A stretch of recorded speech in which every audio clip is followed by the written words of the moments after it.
Buenos días. Continuamos con la escena Factory IO dándole mi toque personal. Hicimos esta, ¿no? Ahora vamos a hacer esta.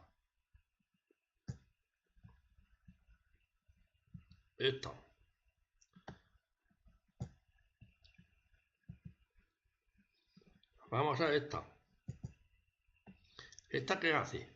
Esta lo que hace es echar hacia un lado a otro según la altura de las cajas. Ordena por altura, ¿vale? El básico.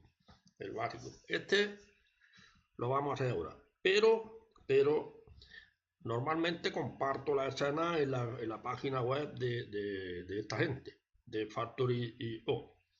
La escena que vamos a ver a continuación, en este próximo vídeo que van a ver ahora, esa no la comparto. Esa tiene el estudiante que darle vuelta a la cabeza a ver cómo se hace esta clasificación por altura de caja y de piezas. Posiblemente el próximo vídeo será este, pero tengo que verlo.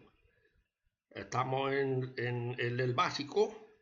El próximo vídeo, ¿vale?, va a ser el avanzado, pero de momento vamos a ver en este vídeo. Vamos a ver vídeo.